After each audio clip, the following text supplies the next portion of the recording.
मी आधी 1986 ते 96 पर्यंत नगरसेवक बालवीर वार्डाचा होतो. त्या काळामध्ये मी प्रभारी नगराध्यक्ष, उपाध्यक्ष म्हणून 7-8 वर्षापर्यंत काम केले. आणि त्या काळाचा जो होता नगरपालिकेचा सुवर्णकाळ म्हणून चंद्रपूरला प्रसिद्ध आहे. ते 96 नंतर मी नगरपालिकेच्या निवडणुकीत कुठेही सहभाग घेतला नाही. परंतु आता मला असं वाटायला लागलं, की आजचं जे महानगरपालिका किंवा नगरपालिकेमध्ये जे कामाची रूपरेखा सुरू आहे, नगरसेवक ज्या पद्धतीने काम करतात, प्रशासन काम करतात, त्यात मला असं वाटायला लागलं, की चांगलं झालं पाहिजे, विकास झाला पाहिजे. चंद्रपूर शहरामध्ये बरेच प्रॉब्लेम आहेत.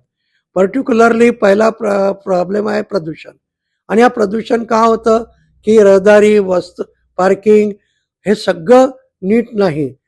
पार्किंगची जागा शिल्लक नाही, रहदारी नाही आणि या ठिकाणी विशेषतः नळाचं पाणी नियमित येत नाही. 4 ठिकाणी टाक्या आहेत, पुरवठा होतो पण अनियमित आहे. आमच्या काळामध्ये 2 टाईम आम्ही दिवसातून नळ देत होतो आणि टॅक्स कमी होता. आता 3-3, 4-4 दिवस नळाचं पाणी मिळत नाही, पण पाण्याचा टॅक्स घेतला जातो. शिक्षण नगरपालिकेमध्ये आमच्या काळामध्ये 48च्या वर शाळा होत्या. आता किती शिल्लक राहिलेल्या आहेत.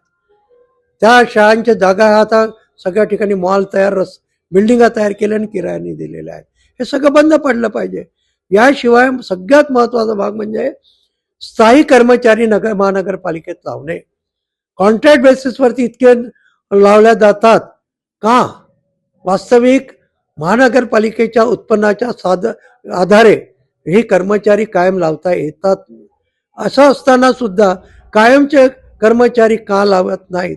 वरचे अधिकारी येतात, परंतु खालचे 3rd क्लास 4th क्लासचे कर्मचारी हे कॉन्ट्रॅक्ट बेसिसवर करतात.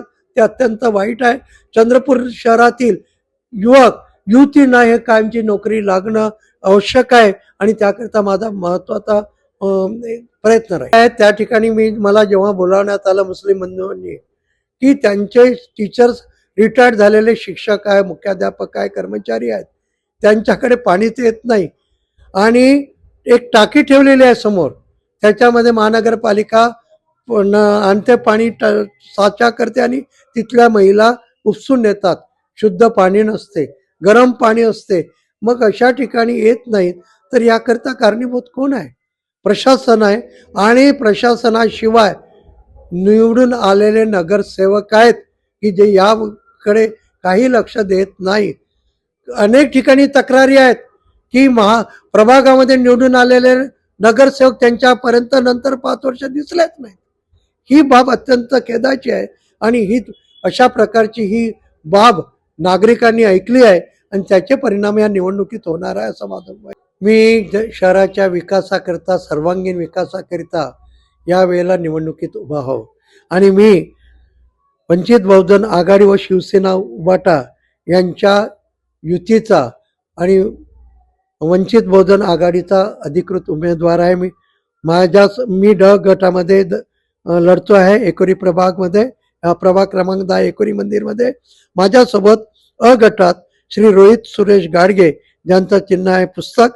ब गटामध्ये श्रीमती छाया उर्फ सीमा उत्तमराव बर्डे, ती आहे उभाटाची, मशाल आहे तिची. शीतल मनोज रंगंदळ आहे, ती अपक्ष आहे परंतु आमच्या युतीची आहे. सफरचंद आहे आणि मी स्वतः वंचित बहुजन आघाडीचा अधिकृत उमेदवार. माझा चिन्ह आहे गटमध्ये असून माझं चिन्ह आहे गॅस सिलेंडर. या सर्वांना आपण निवडून द्यावं विकासाकरिता, अशी मी आपल्या सर्वांना नागरिकांना या ठिकाणी प्रार्थना करतो. धन्यवाद.